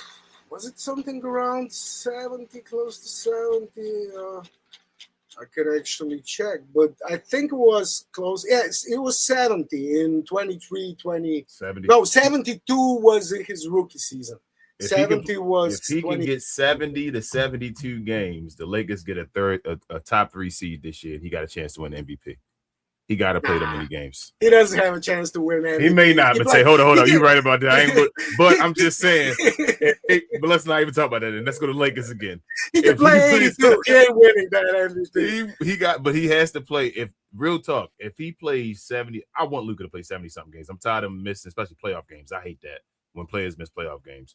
But I want him to play 70-something games. I really think when he's around, he changes the game so much. We already know what he does and how just him impacting winning in general. He plays 70-something games. I really think he got a chance. I think there'd be a top 3 seed. I'm not even going to say the MVP stuff because I don't even want to jinx and do all that again. But it should be in line for him to be an MVP. It should be in line for him to get an MVP. He should be, but he ain't getting one. Like maybe if he wins like 2 chips, something like that, 2 finals MVPs, they might give him one because they had to. Like because it would look super weird. Might be the perfect year, though, Matei. This might be like not the. I know it's crazy, and we say it all the time, right? Braun just left him, right? Like this is one of those like Kevin Durant storylines where KD leaves, Russell Westbrook, and all that. You feel me? Like it has a narrative there to it. He lost LeBron James. They don't like him. You're right. I'm saying I'm with you. He's not going to win it. I'm just saying the narrative is there though. I'm saying if there's a narrative and you want to push something in LA and Lakers fans and the Laker media and all that, we lost LeBron James, one of the best players of all time. He's going to the team that's considered a contender because he's over there. If Luka gets to a top 3 seed and plays 70-something games, this should be the year that narrative works. But the Laker thing works against him as well when it comes to MVPs. One MVP for Shaq, one MVP for Kobe.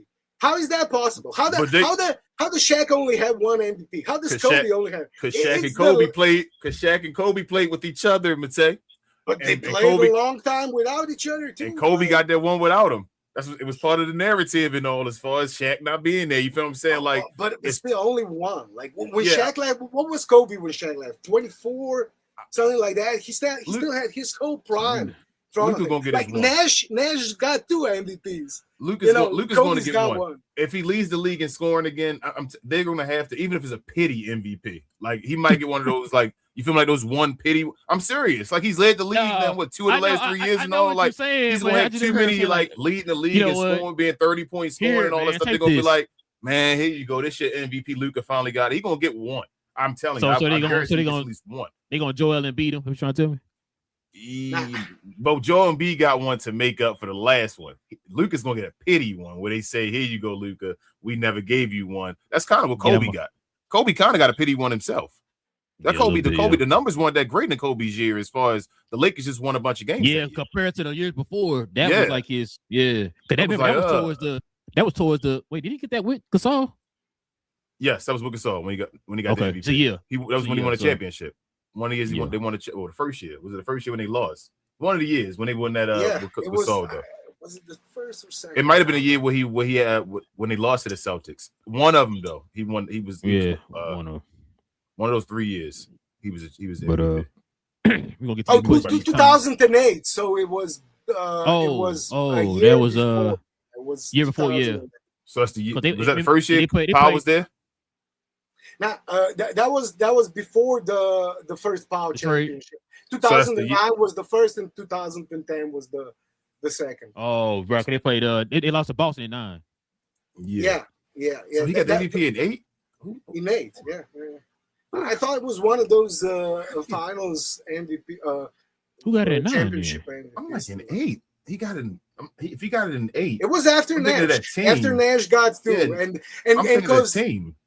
The Lakers did what that year? Well, 2008. He had a good team that year. I don't think that's what I'm thinking. Like, how do you get the? Because his numbers weren't that great. His seed was higher, I thought. I'm like that Laker team without Pau Gasol was. Yeah, Lakers were they were the first seed in the West that year. They got to 50. The year he won MVP in 2008. And that wasn't the finals year? But they still had like 10 wins last year. Yeah, that was the finals year. That's what I'm thinking. So that's the first year of the finals. That's the year they lost, right? Then they went back to back. Boston, yeah. They lost to Boston that year. Yeah. Beat Orlando. Beat Orlando, yeah. That's the year. That's what I thought. The year he lost to Boston, that's the year he won the MVP. Yes, that was the first. But it wasn't the year they won after that. Yes, they won the championship and they got to the finals that year. They got to the final that year, yeah. That's what I'm saying. He had Pau Gasol on the team. Yes. And I actually thought he wanted one of those 2 years when they actually won it. But yeah, he got it. I mean, with Luka, after 23, 24, he didn't get it. And last season, like with the numbers he had, like, and not just, it wasn't that he didn't get it. He wasn't even close when it comes to voting. Like that's what tells me, like, he's not like after averaging 34, 9, and 10. That season 23-24, and after, they went to the finals later. But, like, he wasn't even close. Like, it was between Jokic and SGA that season. Like, Luka was a distant third. Like, he had, like, 2 or 3 first place. And that was the highest he ever been, was third. Yeah. And that's the highest he's been. Like, and I think the voters, like, those 100 people who vote for the award, like, have mostly their mind made up about Luka. And no matter what he does, like, because you actually hear it when you listen to some of those people like Wilbon, or like even like somebody like Michael Wilbon, who's like a respected sports journalist, like the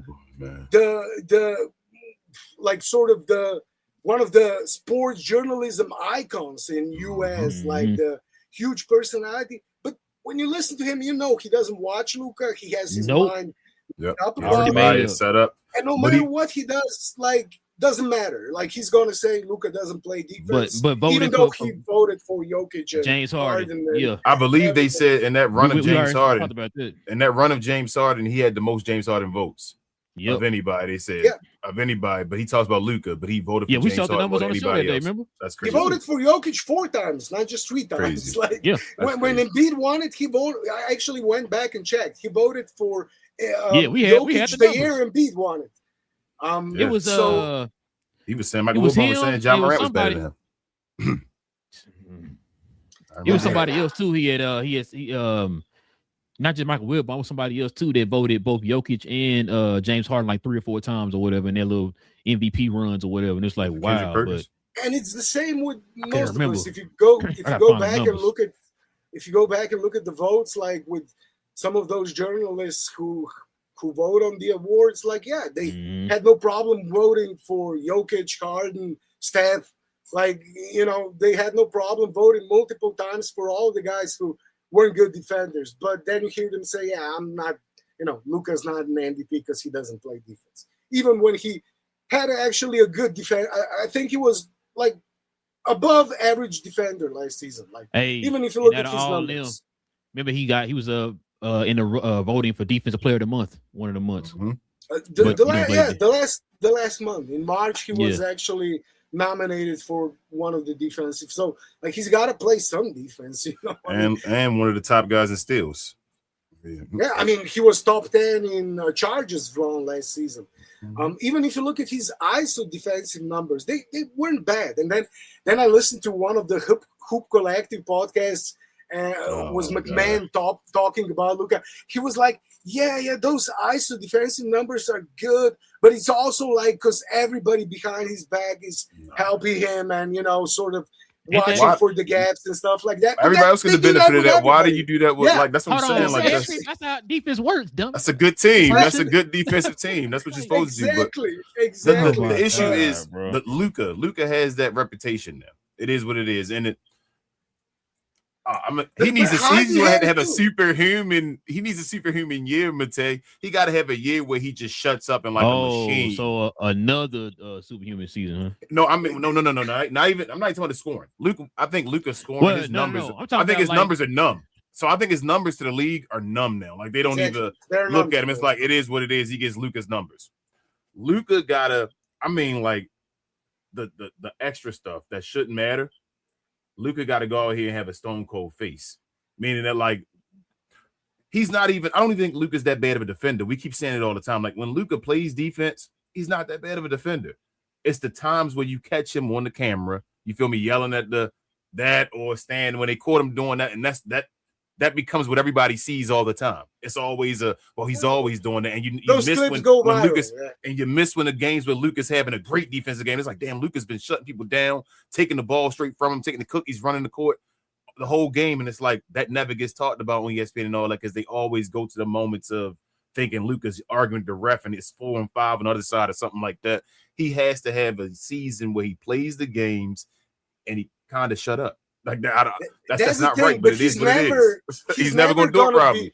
He's always going to have 1, 2, a few times a year when something like that is going to happen, and those clips are going to go viral. He can have great defensive year, really great. And that's the thing, all players have those situations. Jokic has a million of those situations. Anthony Edwards, never a problem. He still does that. You can see every game you look at Jokic, you're gonna have one. I've been saying that, Matei.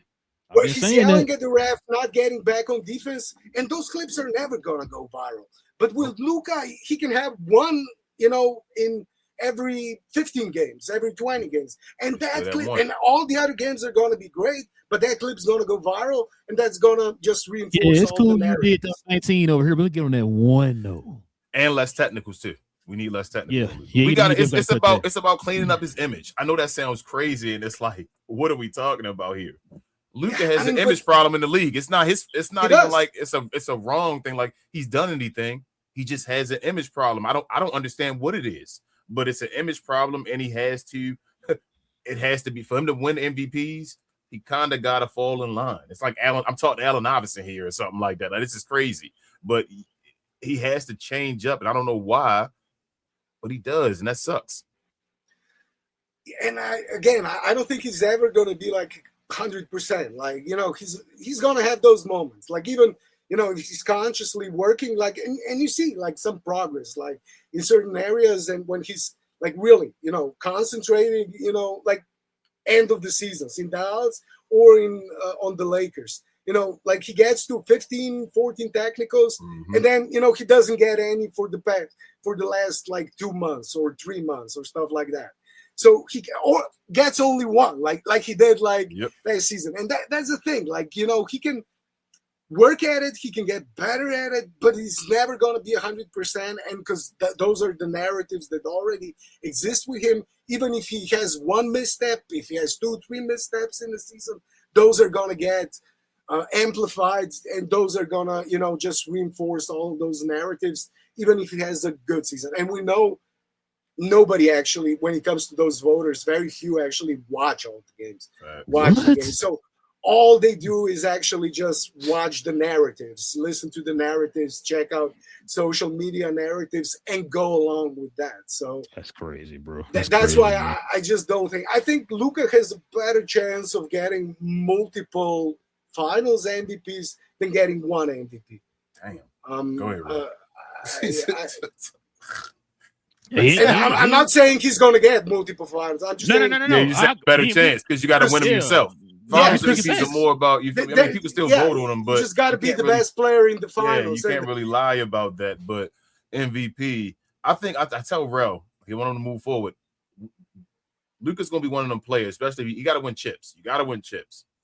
But he's going to be one of them players when we look back later on and be like, damn, he only got one MVP, or feel me, like something like that. I think he's going to be one of those guys. I mean, he already is. Like when you look back in some of the seasons, the 23-24 season, look at his numbers, and they went to the finals and everything.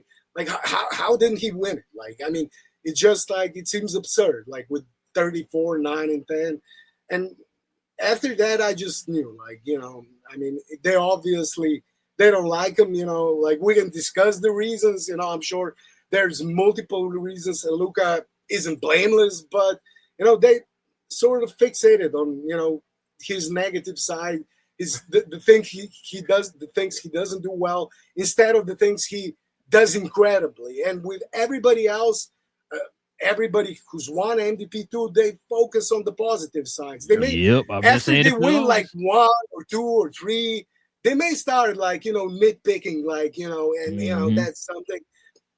After that's like Jokic is the best example for me. Like it's the polar opposite when it comes to narratives. But for some reason, the Luka. Yeah, I mean, me narrative like that's. I've always. Wow. I'm gonna say this one thing. I'm gonna tell you we can move on because we got to end the show here. But no, I was gonna say that's what I told Keen that all the time. I said whenever they had these narratives, listen to how they present the narrative. Like whenever they talk about MVP, it's always why Luka shouldn't win MVP, and then it's like always let me find that one small tiny thing and hang on to that one small tiny thing, and then like for like a Wemby. Wemby does this one thing. Okay, now that's the one reason why he should be MVP. Well, Luka, now we gotta it's he don't tie his shoes correctly. His socks too short. Like it's like you find reasons for him, but everybody else is finding reasons for why they should win it. Been saying it for the longest. And like you said, Jokic is a prime example. I've been saying that for years. I told folks this wasn't before. I mean, this wasn't after he won a championship. This is before he won a championship. These narratives he won 2 before he won the championship. Exactly. That's why I always said people can tell me, "Oh, Luka got to win a championship," but the other guys didn't win a championship before they got their MVPs. Your boy just got 2 before he won a championship. So that's why I say I never understood why the goalposts should move for Luka compared to everybody else. I never understood that.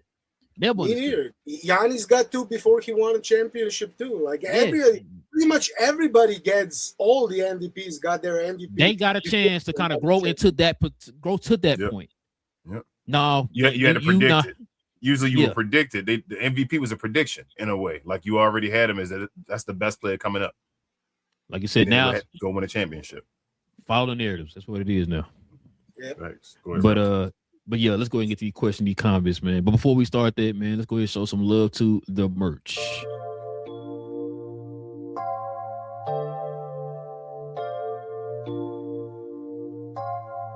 BTP, y'all.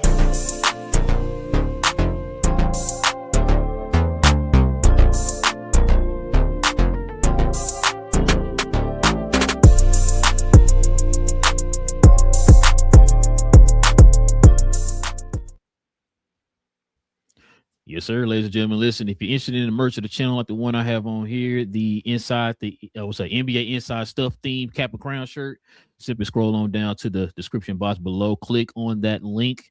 Members, you already know you get that permanent discount for being a member of the channel. Just our way of showing thanks to y'all for showing love to the channel in that special way. So go ahead and scroll on down to the description box and check out the site. All right, fellas, let's go ahead and get to these questions, these comments, man. We can call it afternoon.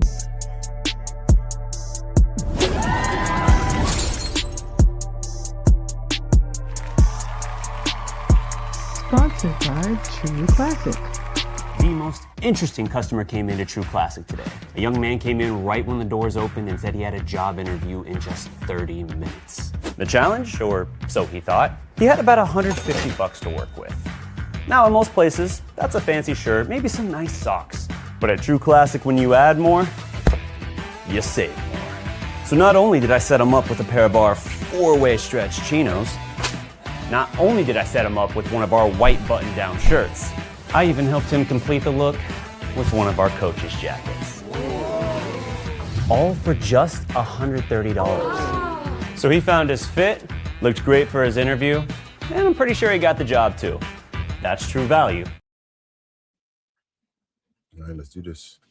We got Big J in the house. Who is this guy? He said, I think there is more running, like stuff coming off screens, but I would not discount the amount of contact with the 80s and the 90s because we also complain about the guys out there just doing cardio. Facts. So I said two things to be true at the same time, Big J. He said, I don't think load management is the solution. Teams need to adjust their training and medical team to cater to the style of play. Don't play injured players. Ask Rudy Tom Jonovich about a blow to the face. Yeah, well, that was an extreme example. Kermit Washington, wasn't it? Kermit Washington, yeah. Uh-huh. Yep. Yeah, jeez. Yeah. Daryl Morey said that. You're not supposed to know about that. Oh, you know, Big J, I'm sorry, said Daryl Morey did that with the Hey guys shooting 40% from three is equal and shooting 60% at the rim. They eliminated the mid-range game. Yep. Queen says, welcome and happy Friday. # Glow Yard. Yes, man. Big J said, like King said, is it more skill to shoot threes or to get into the paint or getting a 15-foot fadeaway? We have recency bias. So I said, I mean, people talk about skill, but that mid-range is a skill. That's a big skill. If you ask me one of the if I had to create a player, and like, bro, what's one of the skills you love to have? Mid-range is at the top of the list. So I've always said too, when like I said, two things could be right at the same time. I always said the skill part is because these guys get away with a lot more than what the guys back then used to. Doing quadruple step backs and all that. You know what I'm saying? Mid range isn't dead when it comes to superstars. Like we were talking about Luka, NJ. They all shoot a lot of. Even Luka shoots a lot of mid ranges because after the defense keys on those threes and drives to the rim. You got space in that mid range, and you gotta add this, and you gotta have the mid range. And that's the sort of the weird thing here. Like if you're a superstar, like you better be a 3-level scorer, because otherwise they're gonna figure it out. Yep. Yeah, they're gonna destroy you. For a role player, stick to what you do best, and don't do anything else. Like it's like too rigid. Like I mean, it should be.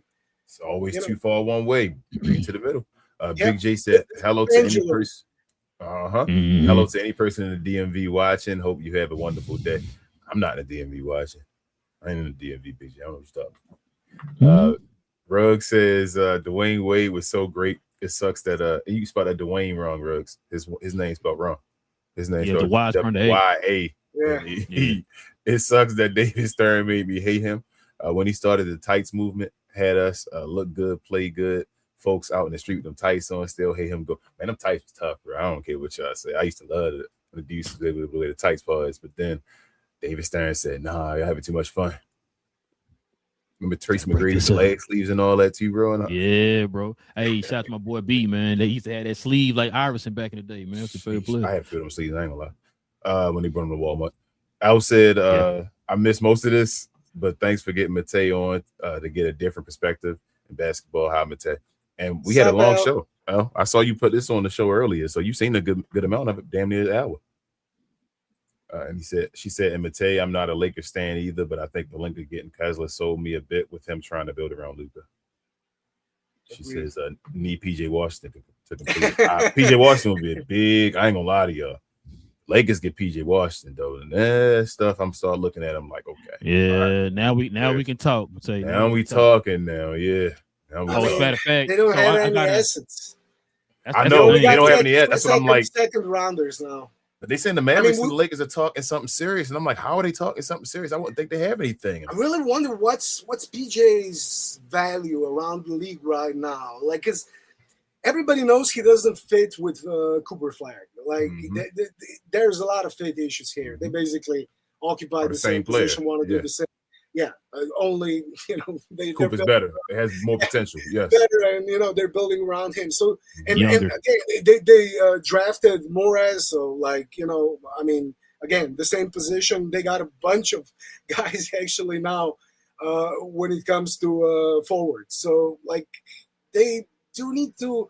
Looks like age-wise and everything, they do need to trade him. But would they trade him to the Lakers and?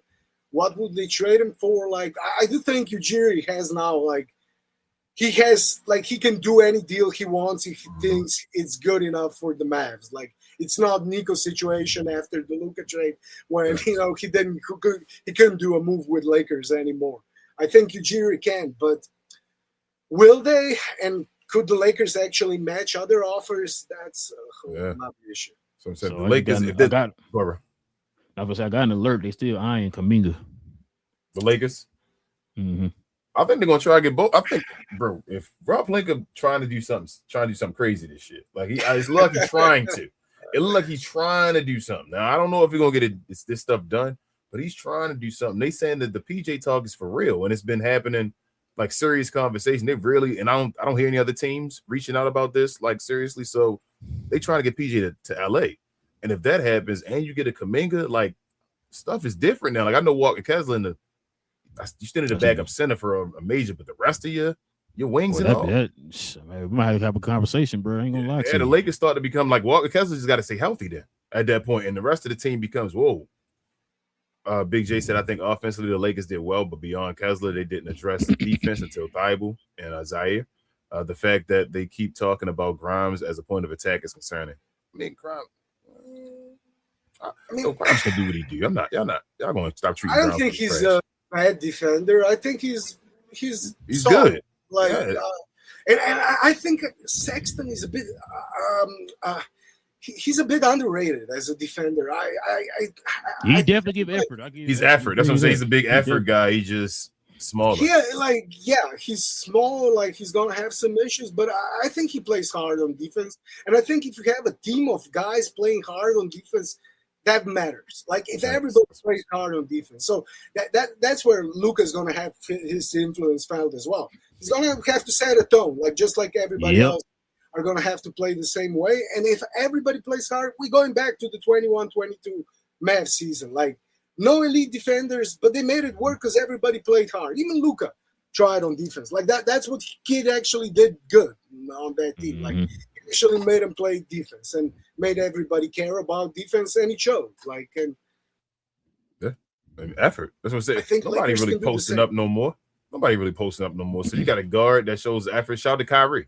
Kyrie in the 2024 season and all when we went. Kyrie was a good defender in the playoffs and all that because nobody's posting nobody up. When you got guys behind you, effort and stand in front of people. That's most of the game. Big J said Austin and Kessler were both overpaid. I agree. But sometimes you got to overpay. He says Gafford is not the comparison if both are healthy. Is Kessler better than Live? That's what I got around to. Big J. Yeah, we got to. And he says Lively only played 7 games last year, and that's still 2 more than Kessler. Jeez. Yeah, but again, with Kessler, they intentionally set him. Lively had to have Brooks said if I was the Lakers, I would have Max Ayton and Bronny, trade Reeves, and anything of value for my best college buddies and previous MVP James Harden. Reverse Nico that ass. Big J said I am not on Project 2028 foolishness. That's y'all man, fans be wild over there. Project 2028.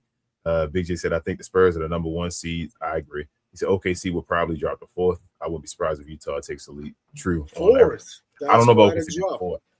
But I don't know about 4th. Maybe 3rd. Maybe 2nd. 3rd. Yeah, maybe. I'm third. going 2, but maybe 3. That's what the lowest I would go would be 3. But it ain't gonna be like no 8 or 9 game gap anymore. Nah, it'll be a couple games in between and all. You feel me? Like it'll be the top guy gets 59 and they'll be like 57 or something like that. You feel me? Like and Utah's definitely taking a leap because they aren't trying to lose anymore. They were really working hard to lose like for the past few years. If you guys remember, they actually started pretty good every season. Like they were actually too good. And then they had to do mid-season trades, sit everybody. Like last season, they were doing the clown stuff, like not just sitting guys before the games, sitting guys in 4th quarter. During the game. Remember? Yeah, I remember that. they won't be doing that as much this year. I don't think so. Shout out to my boy, D-Town's finest man, George. They trying to do an extension with him right now. He got potential to be an all-star this year. Ruggs said I wonder if Nate Ament will silence the haters and end up reaching a high ceiling. No way he is KD because KD was already butter in college, but could he get close or will he be Brandon Ingram? I mean, you see how crazy that is? Brandon Ingram is nice, right? And they compare Brandon Ingram to KD. And Brandon Ingram can do a lot of things KD can do. Like we talking about game, bro, you need a teamy version, get a Brandon Ingram. But he ain't KD though, bro. You feel me? Like, it's a big difference still. Well, no, Texas, he know. Hey, KD was nice in college, man. People don't understand. I think he was shooting like 52% in college. We talking about jump shot. KD was that's smaller than he is now, and in college he's still shooting buckets and scoring. And Big J said Pavel Podkovs. Hey, watch your language, BJ. Watch your language, bro. Why are you cussing on the show? Who's that? Man? Watch your language. I have no clue. I'm like, he cussing, y'all. Watch your language. Oh, bro. okay. It look like a comic book character because it's 2 P's. Peter Parker. Yeah, Peter Parker, Bruce Banner. No, that's good. You feel me? Like yeah, man. Listen, we appreciate y'all, man. Rocking with your boys for another episode, man. Listen, we'll be back here on Monday. Per usual, you already know, man. We do this every Monday, every Wednesday, every Friday, y'all. So welcome to the channel. Shout out to the folks who just subscribed to the channel, man. Listen, if you guys into NBA content, no matter what team you root for, like you heard the conversation we had with Matei, pretty much covered a lot here for the NBA. Go ahead and hit that subscribe button, y'all. Join us here every Monday, Wednesday, and Friday. And also, too, everybody can hit them likes for us as well. That helps out the channel in more ways than you know. And yeah, also, just like the folks you saw on the screen, if you want to become a member of the channel, hit that join button right there next to the subscribe button. Consider becoming a member of the channel. Like I said, there's different perks also that come with being a member of the channel. That's if you so choose to do so, y'all. Hit that join button. Also, too, follow the guy who was in the comment section cussing, Big J, B.A. Cuz, and myself on Cuz We Geeks. We'll talk about all things in the geek culture involving movies and television. We're going to talk about X-Men 97, episode 8 tomorrow. And then some other new X-Men casting news came out. So we're starting to get more X-Men casting news for the live action MCU X-Men. So we're gonna talk about that too as well. It was something else. I think that's pretty much it so far, but it's gonna be some other news too. But that's the main two: the X-Men 97 episode 8 conversation and the X-Men MCU X-Men live action movie casting. They casted Cyclops and I believe another person, I think Beast, was cast here over the weekend. So we're going to talk about that too as well. So join us over there if you're into Marvel, DC, Star Wars, all that type of stuff, man. We talk about all that over there on Cuz We Geeks every Tuesday evening and Saturday morning. Kings, or anything else I'm forgetting? Share, more share. And please hype the video as well if you on a mobile device. Also follow myself, Queen, Travis, BA, and sometimes Devin on We Talk Combat. So we talk all things combat sports and sports entertainment. Like to call us the best, brightest, and the blackest combat review show there is on YouTube or anywhere else. We do watch alongs throughout the week. Tonight is SmackDown.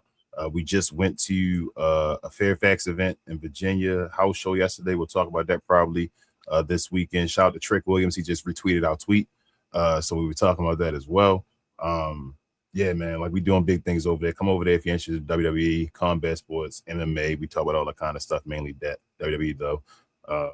Yeah, that's about it. We see you over here again on Monday, and the floor is yours, Matei. Let the folks know what you up to. I got all your stuff in the description and all as well, but let them know where they can find you. Yeah, on X, just click the link.